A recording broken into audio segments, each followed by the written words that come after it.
जरा कल्पना कीजिए, आप धरती पर बैठे हैं और एक ऐसी ट्रेन में सफर शुरू करते हैं जो सीधे चांद की ओर जा रही है। सुनने में ये किसी फिल्म का सीन लगता है ना?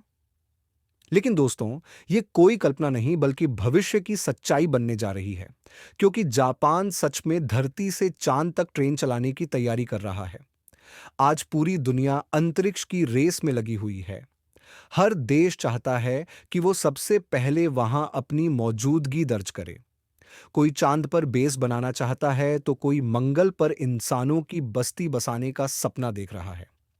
हाल ही में भारत ने चंद्रयान 3 के जरिए चांद पर अपनी सफल खोज पूरी की। वहीं अमेरिका का नासा आर्टेमिस मिशन के तहत चांद पर इंसानों को बसाने की तैयारी में जुटा है। रूस और चीन भी मिलकर चांद पर स्थायी बेस बनाने की दिशा में काम कर रहे हैं। लेकिन इनमें एक देश ऐसा है जो बाकी सबसे एक कदम आगे सोच चुका है, जापान। उसका लक्ष्य है 2050 तक धरती से चांद और फिर मंगल तक बुलेट ट्रेन दौड़ाना। हमसे अक्सर कहा जाता है कि बड़ा सोचो, और जापान ने वाकई में इस बार कुछ बहुत बड़ा सोच दिखाया है। वो धरती से एक ऐसी बुलेट ट्रेन चलाने की योजना बना रहा है जो लोगों को सीधे चांद तक पहुंचाएगी। और अगर ये सफल रहा तो अगला पड़ाव होगा मंगल ग्रह। अब कुछ लोग कहेंगे, ये तो नामुमकिन है, ऐसा कभी हो ही नहीं सकता।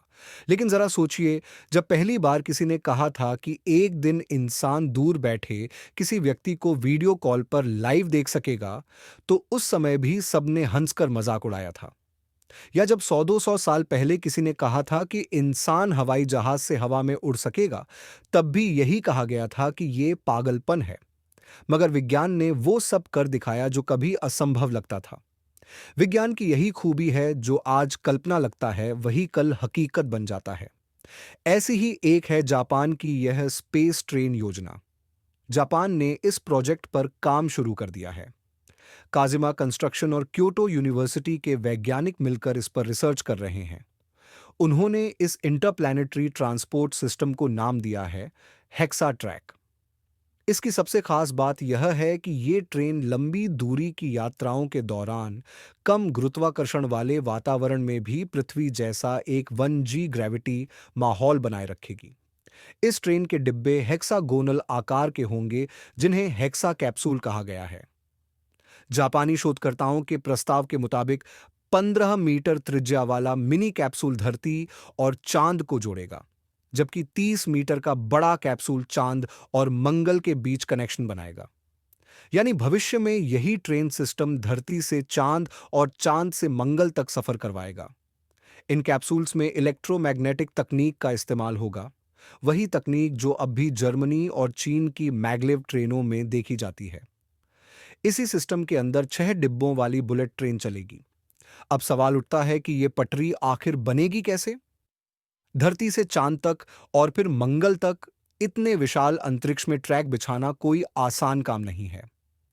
इस पर जापान के वैज्ञानिकों ने फिलहाल चुप्पी साध रखी है। माना जा रहा है कि वे अपने इस कॉन्सेप्ट को चोरी होने से बचाना चाहते हैं। जब यह प्रोजेक्ट आगे बढ़ेगा तब शायद और जानकारी सामने आएगी।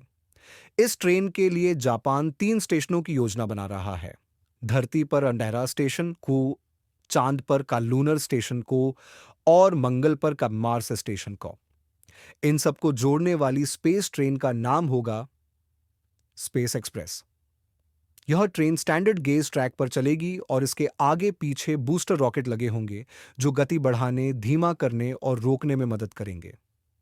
ठीक वैसे ही जैसे रॉकेट्स को पृथ्वी की कक्षा से बाहर निकालने के लिए बूस्टर इस्तेमाल किए जाते हैं, यही बूस्टर ट्रेन को ग्रहों के गुरुत्वाकर्षण से बाहर निकलने में भी मदद करेंगे। शोधकर्ताओं ने इसका कॉन्सेप्ट वीडियो जारी कर बताया है कि यह सिस्टम कैसे काम करेगा। अभी यह प्लान शुरुआती चरण में है और उम्मीद की जा रही है कि 2050 तक इसका असली स्वरूप सामने आएगा।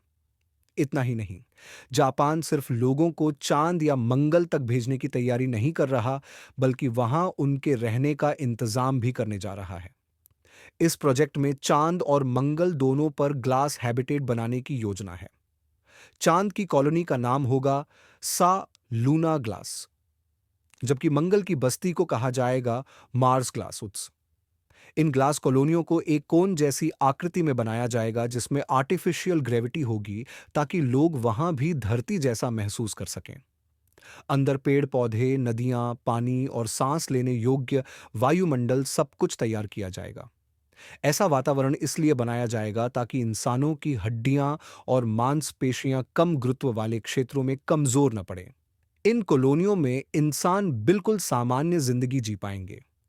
अंदर घूमना फिरना वैसे ही होगा जैसे पृथ्वी पर, बस बाहर निकलने के लिए स्पेस सूट पहनना जरूरी होगा। तो दोस्तों, आपको क्या लगता है? क्या जापान का ये सपना सच हो पाएगा? अपनी राय कमेंट बॉक्स में जरूर बताइए। अगर ये जानकारी दिलचस्प लगी हो तो वीडियो को लाइक करें, शेयर करें और चैनल को सब्सक्राइब कर बेल आइकन जरूर दबाएं ताकि ऐसे ही रोचक वीडियो आप तक सबसे पहले पहुंचें। जल्द मिलेंगे एक और नए इनोवेटिव वीडियो के साथ। तब तक के लिए जय हिंद, जय भारत।